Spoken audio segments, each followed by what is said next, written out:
D'accord, on va continuer de parler du Mali où nous évoquions donc la perte de 13 militaires français de l'opération Barkhane. Leurs 2 hélicoptères sont entrés en collision, ce qui donc a provoqué la mort de ces militaires français engagés dans l'opération Barkhane contre le terrorisme au niveau du Mali. Francisco, la parole était à vous.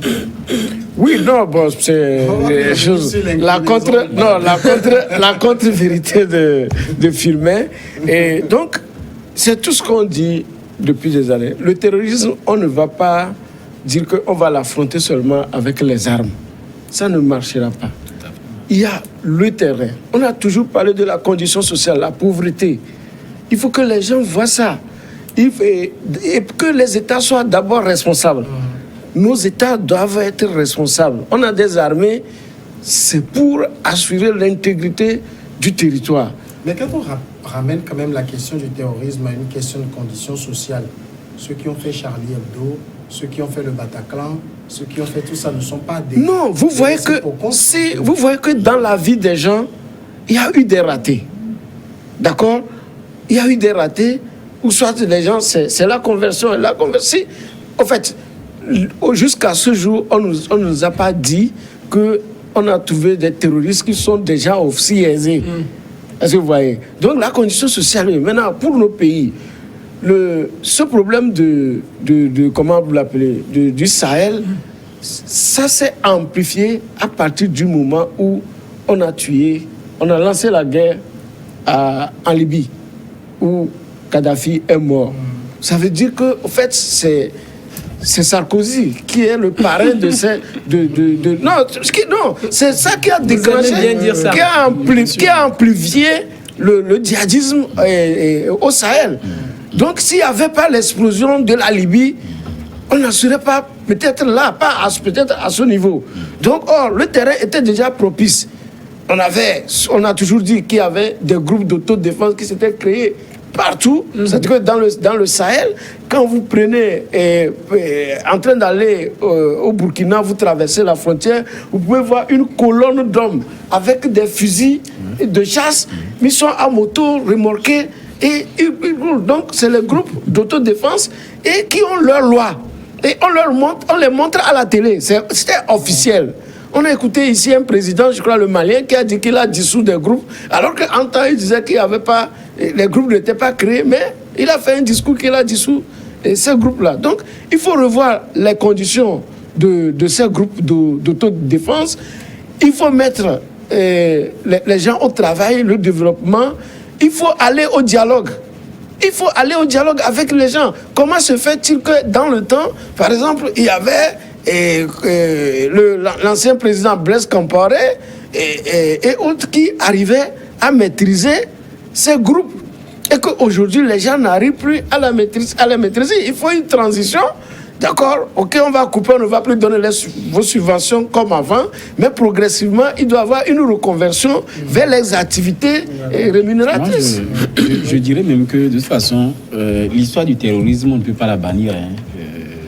Aussi longtemps que nous vivrons, les êtres humains seront sur cette terre, il y aura de tels genres de problèmes. Sauf que, comme le confrère vient de le dire, il faudrait qu'il y ait certaines limites, qu'il y a un minimum de respect au plan social à l'autre. Parce qu'il y a des frustrations qui font que il y a des personnes qui vont vouloir à tout prix régler des comptes. Quant à la question du terrorisme, justement, par rapport au financement, où est-ce que les groupes de défense trouvent les moyens? Les gens sont là d'abord, quand vous prenez un État où la pauvreté est ambiante, ou du moins les gens étaient là à un moment donné, ils vivaient bien, et qu'entre-temps, on décide carrément de faire partie de leader, et de quelle manière? Par exemple, ce qui s'est passé en Libye avec Kadhafi au temps de Sarkozy. Lorsque vous prenez une situation comme ça, ça ne peut que créer une violence incroyable sur une longue période donnée. Vous voyez dans quel état la Libye est aujourd'hui. Les gens vous diront que quand Kadhafi était là, il y avait tout. Il vivait en paix, il y avait des étudiants, on ne pouvait pas parler de chômeurs en tant que tel, parce que même des gens qui ne travaillaient pas encore avaient le minimum nécessaire pour pouvoir bien vivre. Voilà qu'aujourd'hui, c'est de l'insécurité totale pour pouvoir vivre dans cette Libye. Donc, pour dire quelque part que la situation qui s'est passée avec le départ de Kadhafi, la manière dont il a été déchiqueté, Je crois qu'il y a des gens qui sont là, qui ne vont jamais pardonner cela. Les gens sont là, ils ne vont jamais pardonner cela. Même des États africains, même les États africains sont complices. Vous savez qu'on n'est pas solidaire tout à l'heure par rapport à la question du Mali. L'on se demandait, même avec le discours les propos qu'a tenu le président malien, juste à l'annonce du décès de ces soldats français, laisse à interroger pourquoi cette déclaration, ou du moins pourquoi cette prise de position, pour dire quelque part qu'en réalité, les pays africains, même si l'indépendance nous est donnée, enfin, nous ne comprenons pas, au fond, la réalité du pouvoir qu'est l'indépendance. Nous n'arrivons pas à l'exercer comme cela se doit. De sorte que on se rend. Parce que quand vous prenez un peu ce qui s'est passé avec l'affaire Charlie Hebdo à l'époque, en 2015, je crois, si je ne me trompe pas, il fallait voir le balai des chefs d'État africains. Ouais. Mais au même moment, c'est des situations qui se produisent tous les jours chez nous, entre guillemets, c'est une manière de parler, pour dire qu'on ne voit pas autant cette détermination des chefs d'État africains, cette solidarité des chefs d'État africains au plan national et au plan africain. Parce que ce sont les Français. Oui, mais quelque part, il y a la condition sociale à notre niveau, en tant qu'Africain, qui joue beaucoup.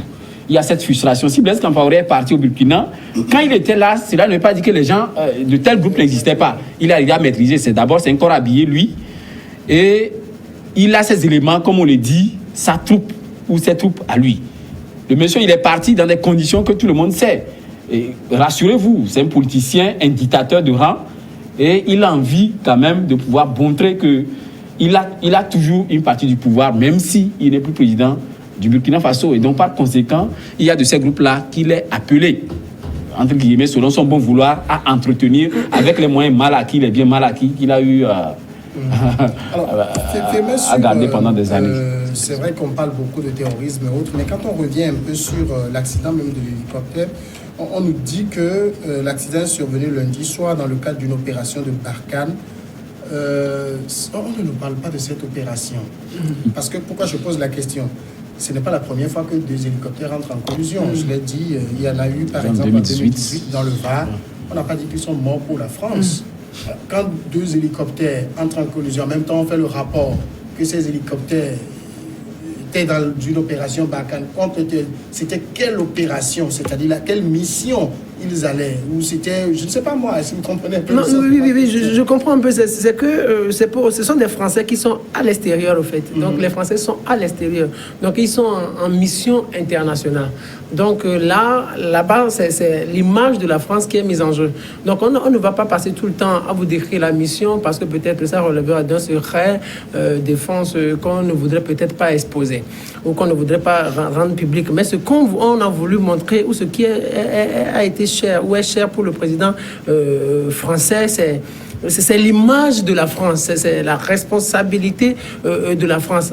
Quand la France est à l'extérieur, les Français font tout pour que ça rayonne partout et la communication est toujours dans ici. Est-ce qu'on n'est pas dans un excès de communication? Oui, c'est un excès de communication pour amener tout le monde à se plonger dans un certain émoi, pour attirer peut-être la sympathie de Francisco Napokoura, pour attirer pour attirer la sympathie des chefs d'État africains, pour que tout le monde puisse réagir. C'est l'image de la France. Ils sont morts pour la France, donc on doit compartir avec les familles éplorées et amener tout le monde à pleurer. Pour ce qui concerne l'opération, de quelle opération il s'agit réellement? Ils sont là pour défendre les intérêts de la France, c'est ça l'opération. Donc si ces Français n'étaient pas morts, on n'aurait jamais entendu parler. Quand on fait le parallèle que je faisais par exemple avec cette collision dans le Var, c'était des militaires français. Oui, des militaires français, les hélicoptères sont entrés en collision. Sauf que l'effectif n'est pas aussi important. Il y a eu 5 décès. On n'a rien entendu. Mais ici ça choque parce que c'est 13 militaires, en fait. Ici, c'est 13 militaires et à l'international. Là, ça suscite un certain émoi. Vous imaginez, on en profite pour faire une certaine communication aussi dense, soit-elle. Mais moi, je voudrais réagir sur quelque chose. Vous savez, c'était la semaine passée que le Quai d'Orsay... En plus, quand on dit cet accident porte à 38 le nombre de militaires français tués au Mali. Oui, Moi, c'est les Oui, tigres. oui, moi, oui, effectivement. Tuer, or, c'est un accident d'avion. Bon, en fait. Je ne parle pas de la communication. Oui, moi, mort, peut-être mort dans l'accident. Oui, c'est pour un piège communicationnel et tout le monde tombe dedans. Et puis, regardez, tout le monde tombe dedans. Ça, moi, je dis qu'il n'y a même pas excès. On ne devrait même pas parler d'excès parce qu'il revenait justement au pays africain, au Mali, justement, de prendre sa responsabilité. Qu'est-ce que les Français cherchent là-bas? Oui, c'est aussi ça, parce que quand les messieurs sont là, ils vous envoient leurs éléments. Voilà. Soit disant qu'ils sont là pour lutter contre les terroristes. Et ça, c'est pendant des années. C'est depuis 2014, si je ne me trompe pas, qu'ils sont là. Depuis 2012. Et puis les Ça deux fait 6 hélicos, ans au moins, au minimum. Et puis les deux hélicos ne sont pas des hélicos de combat. Il y a un tigre. Le tigre, c'est vraiment pour le combat. Mais l'autre, c'est à peu près transport de troupes, en quelque sorte. D'accord? Donc, si il n'y a que 13 qui sont décédés, moi, je suppose que peut-être l'un de ces hélicos, le plus grand, pas le tigre, transportait quelque chose. Et l'autre était là, il surveillait. Non, excusez-moi, moi je suis même allé jusqu'à penser, mais quel est... en fait, c'est rare, ce genre d'incident. Mais il n'était pas en train de combattre. Il n'était pas en train de combattre. Où on va dire que dans un combat. Voilà, où on va dire que un est tombé en panne ou un a perdu. Il poursuivait peut-être les terroristes ou les djihadistes. Mais ce qui s'est passé, moi je me dis, ou bien il y a un qui a décidé, bon, je suis fatigué du terrain, je vais cogner l'autre hélico. Excusez-moi. Moi, c'est la communication que moi je trouve, passionnante. Les boîtes noires, regardez tout d'abord. Et la France est dans son rôle. Les Français, les militaires qui sont morts pour la France, et après 36, potes à 38, tués. Et les 13. Les Américains vont dire, aurait été bon. Ils sont là, et ils sont en train de nous défendre. Il y a 38 militaires français qui sont morts, alors que la semaine passée, il y avait 40 morts africains, militaires maliens qui sont morts. Et regardez, c'est ça. Quand il parle de la responsabilité des chefs d'État africains, là, je suis d'accord. Regardez, même le président malien n'avait pas réagi comme ça pour dire cela porte à quel nombre le nombre de soldats maliens tués dans ces attaques. Ça veut dire qu'il n'y a pas d'excès. Donc ça veut dire qu'ils sont des oubliés. Oui, ils sont des oubliés, on s'en fout en fait. Ils peuvent mourir comme des mouches. Mais les Français savent communiquer. Surtout quand vous êtes à l'extérieur, les Français ou les Occidentaux savent protéger. Ils savent protéger leurs intérêts. Et c'est pour ça que quand vous suivez un peu la plupart des discours des hommes politiques français, ils suivent toujours, il faut que la France rayonne de part ou partout dans le monde. Donc ils font tout. Donc moindre chose, ils communiquent. Regardez par rapport à l'affaire, c'était Charlie Hebdo, regardez comment ils ont mobilisé tout le monde. C'est la communication. Regardez, il y a des attaques plus compliquées ou plus difficiles que Charlie Hebdo. Le 13 novembre aussi 2015. Regardez, vous avez suivi toutes les chaînes du monde. Les Français ont su mobiliser toutes les chaînes du monde. Et tout le monde ne parlait que de ce 13 novembre. C'est parce qu'ils savent communiquer. Nous, on ne veut pas apprendre à communiquer. Les Africains peuvent mourir, ça on dit pratiquement rien. Firmin, il y a une fibre patriotique en France. Est-ce que ça en plus, oui, non, en plus, les gens sont formés pour la communication. D'accord? Mais ici, lorsqu'on prend les communicateurs, c'est le dernier, c'est les derniers de la classe. Est-ce que vous voyez? Donc, on ne considère même pas la presse. Mais là-bas, c'est de la valeur. Et c'est la production. Et vous voyez comment c'est pourquoi ça marche comme ça. D'accord? Donc, chez nous, on ne va pas nous laisser communiquer, mais on va nous planter quelqu'un pour nous faire une communication qui n'est pas communication. Je crois que c'est une question de toute une vision d'un État. Oui, les gens ont une vision qu'ils veulent atteindre pendant des décennies, pendant des siècles, et ils y sont dedans. Et effectivement, c'est comme ça qu'ils arrivent à emballer tous les Africains. La première que le président malien, au lieu de parler comme cela se doit, vous avez vu, il a cherché à restituer. Et pourtant, des citoyens maliens, soldats maliens, étaient décédés dans les conditions tous les jours. Et ils n'en parlent pas. Donc ça vous a dit que quelque part, notre responsabilité, nous la laissons. Notre indépendance, c'est comme si nous n'en voulons même pas. Et la France, sachant pertinemment que quand on sert de tels discours, le discours qu'a donné la dernière fois le président français, ça pourrait davantage amener les chefs d'État africains à porter le flanc par rapport aux intérêts qui devaient revenir à la France, malhonnêtement. C'est un peu ça. On se rend compte, on n'est pas dupes, hein, ils n'ont pas été tués quand même au Mali. C'est un accident. Oui, mais les Africains auraient pu la situer. On ne peut pas les ajouter au décompte de ceux qui ont été tués. Oui, parce oui. qu'on dit le dernier mort, c'est le brigadier Romain Poitot, 24 ans et tout, tué. Oui. Les 13 n'ont pas été tués dans une opération. Non, sur le terrain. oui, ils sont morts dans un crash d'avion. Ça, il faut que ça soit clair. Mais dire qu'ils ont été tués dans... C'est comme si l'accident s'est produit et puis on est venu les tuer. C'est le djihadisme qui les a tués. C'est dans leurs opérations contre les djihadistes qui sont morts. Donc, c'est pour susciter de l'émoi. Oui, susciter l'émoi et créer une sorte de culpabilité. De culpabilité. C'est à cause de vous, Africains. Non, et puis à l'endroit de la société française qui peut se révolter, pour que l'opinion peut se dire, mais qu'est-ce que nous cherchons là-bas?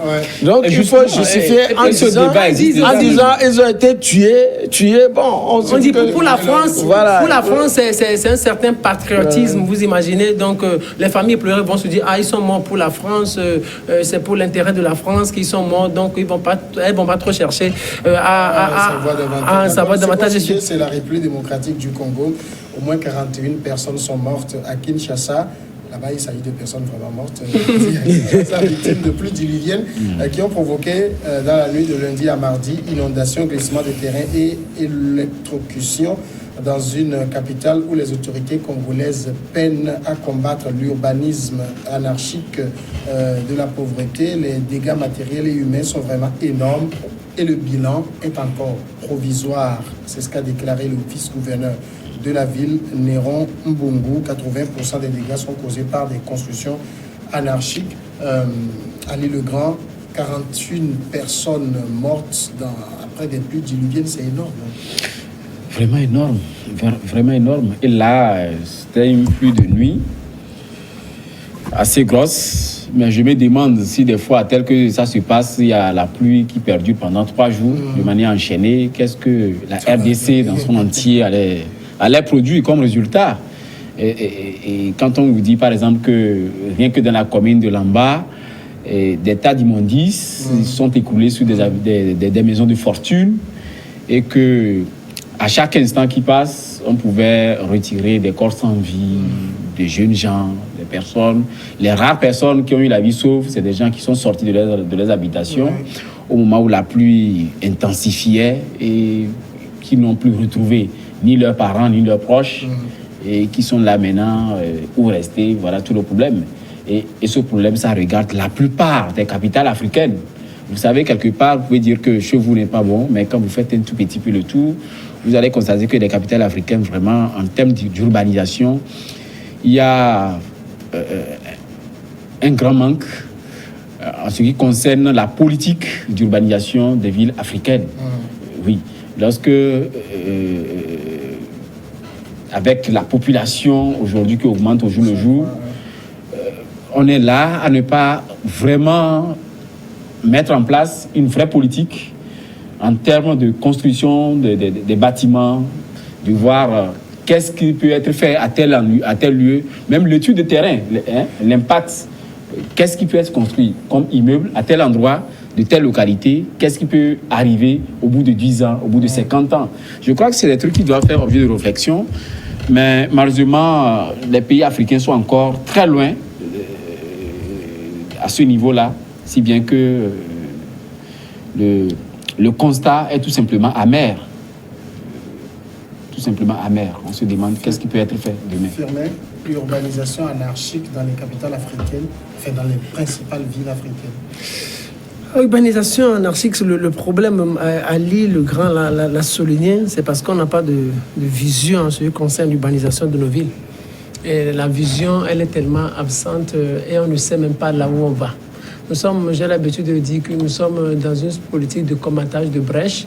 On va peut-être sur une route, il y a un petit trou, on va chercher à colmater et puis on passe. Il y a des chefs d'État qui arrivent, ils n'ont pas de plan de développement en termes d'infrastructure, en termes de construction des routes. Et après, Donc, des années passent, 2 ans, 5 ans, ça leur dit rien. Après, ils passent peut-être, ils durent au pouvoir et ça leur dit pratiquement rien. Vous imaginez, il y a eu un rapport qui avait dit, le rapport disait ceci, de 2000 à 2010, le taux d'urbanisation en Afrique, en Afrique subsaharienne, c'était seulement à 2%. Vous imaginez, 2% de 2000 à 2010, en 10 ans, les Africains n'ont pas su urbaniser leur ville, n'ont pas su urbaniser leur capitale, n'ont pas su rendre ville des villages ou n'ont pas su électrifier un certain nombre de villages. Donc, devant de telles situations, il ne peut y avoir que de telles situations. Quand on parle de tas d'immondices, quand on dit avec les pluies diluviennes, il faut que les gens meurent parce que les endroits ne sont pas urbanisés. Ça veut dire que les premiers responsables, c'est les premières autorités de ces pays-là. Et dans la première ville du pays. Et dans la première ville, dans la capitale. Bien sûr, il y a des banlieues, mais il faut que l'ensemble soit bien urbanisé. Il faut qu'il y ait des routes. Il faut qu'il y ait un plan. Le problème, c'est qu'on n'a pas de plan. C'est tout. C'est ça le problème. Un plan de développement. Quel Congo vous voulez construire pour les Congolais? Quelle ville vous voulez construire pour les Congolais? C'est ça qui manque. Le président actuel qui est là, comment il s'appelle?